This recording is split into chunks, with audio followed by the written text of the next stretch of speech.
дамы и господа, гости. Рад приветствовать участников 5-й международной энергетической недели. В этом году на форуме, который является авторитетной международной дискуссионной площадкой, нам предстоит обсудить наиболее актуальные вопросы и перспективы развития энергетического сектора в период глобальных экономических изменений. Расширение международного энергетического сотрудничества в период возрастания глобальной конкуренции за ресурсы и рынки сбыта является необходимым условием для всеобщей энергетической безопасности, без которой невозможно дальнейшее развитие энергетики. Мировой экономический кризис заставил нас задуматься о стабильности. Стабильности поставок, стабильности спроса, стабильности транзита. Отмечу, что в современных условиях всеобщей энергетической взаимозависимости этого можно добиться лишь посредством укрепления доверия и повышения прозрачности в отношениях между странами, четкого определения перспектив, ориентиров, координации совместных проектов, действий по стабилизации рынков путем создания новых транспортных коридоров энергетического сырья. Особое внимание мы придаем надежному правовому фундаменту энергетики. Это нашло отражение в широко известной инициативе президента Российской Федерации Дмитрия Анатольевича Медведева, с которой он выступил в апреле прошлого года, выдвинув так называемый концептуальный подход к новой правовой базе международного сотрудничества в сфере энергетики. В настоящее время в развитии этих идей, изложенных в концептуальном подходе, российскими экспертами разработан проект Конвенции по обеспечению международной энергетической безопасности, призванный стать основополагающим документом для устойчивого развития мировой энергетики.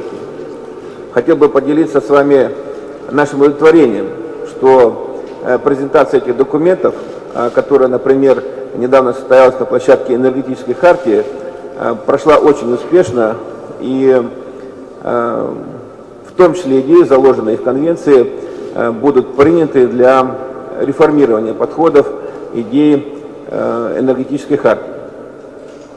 Также хочу отметить актуальность создания форума стран-экспортеров газа, который представляет собой оптимальную площадку для обмена мнениями, развития сотрудничества между странами, крупнейшими производителями газа в мире. Расширение международного сотрудничества в рамках этой организации имеет очень хорошие перспективы, на наш взгляд. Первоочередной задачей в этом плане является развитие диалога между странами-производителями, странами-потребителями газа в целях выработки механизмов разделения рыночных рисков и определения справедливых взаимоприемлемых цен.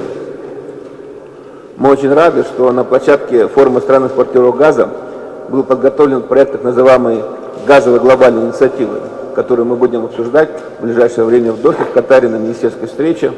Мы также рады тому, что деятельность форума стран-экспортеров газа находит большую поддержку среди других стран-производителей газа, и мы уже можем говорить о том, что запущен процесс расширения участников этой международной организации и в форме участников, членов и в форме наблюдателей. В эпоху глобализации Россия является неотъемлемой частью интеграционных процессов, происходящих в мире.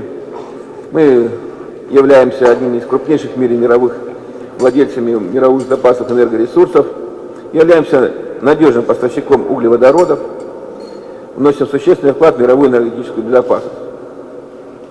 Основным приоритетом нашей государственной энергетической политики является обеспечение эффективного развития ТЭК путем рационального использования природных ресурсов с целью устойчивого роста экономики, улучшения качества жизни населения страны, укреплению внешнеэкономических позиций России на мировых энергетических рынках. В целях реализации такой политики Минэнерго России в последнее время проделана большая работа по подготовке целого комплекса стратегических документов, которые будут определять облик российской энергетики на перспективу. Это и энергетическая стратегия до 30 года, но и генеральная схема размещения объектов электроэнергетики, развития газовой, нефтяной промышленности, а также государственная программа повышения энергоэффективности, энергосбережения, которую буквально на днях одобрило целое правительство Российской Федерации. На основании этих документов мы уверены в том, что Россия полностью удовлетворит потребности в энергоресурсах на внутреннем рынке и в состоянии выполнить все свои обязательства по поставкам энергоресурсов на мировой рынок на длительную перспективу. Любые перемены, которые ждут энергетику в будущем, должны обеспечивать устойчивый рост мировой экономики, защиту окружающей среды и гарантировать равные права на использование энергии всеми жителями Земли. Фонд глобальной энергии уже несколько лет выступает с организатором энергетической недели. И мы счастливы, что в этом году совместными усилиями нам удалось собрать здесь ведущих экспертов в области энергетики и обеспечить комфортную рабочую атмосферу и условия для конструктивного диалога. Международная энергетическая неделя – отличный пример эффективного международного сотрудничества.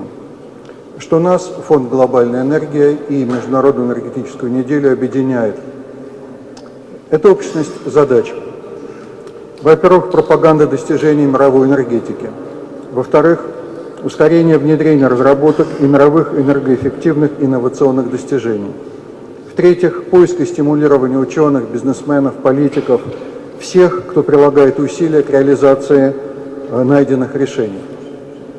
22 лауреата Международной энергетической премии глобальной энергии из 9 стран, 122 молодых ученых из 18 регионов России, победители нашего общероссийского молодежного конкурса, служат подтверждением эффективности того, что мы делаем. Недаром ряд лауреатов премии «Глобальная энергия» находится в этом зале. Более того, они будут принимать активное участие в работе Международной энергетической недели. То же самое касается молодых ученых, победителей конкурса «Энергия молодости».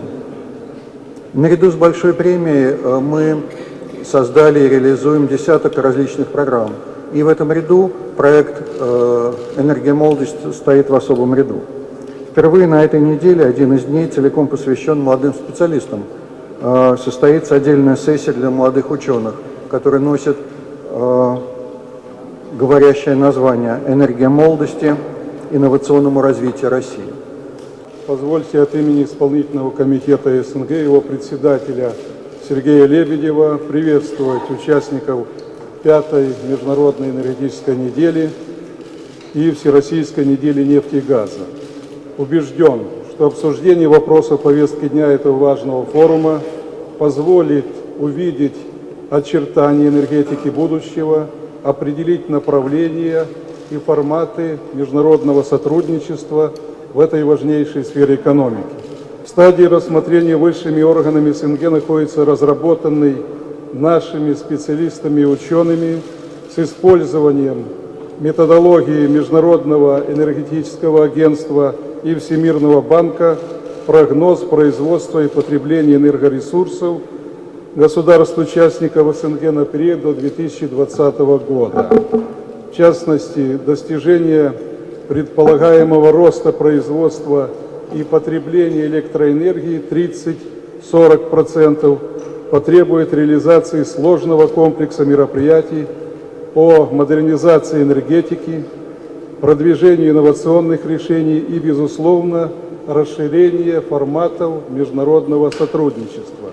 Наш форум является отличной возможностью для развития именно такого сотрудничества, достижения договоренностей в части разработки и реализации совместных инвестиционных проектов в энергетической сфере. Желаю вам, участникам этого форума, успешной и плодотворной работы.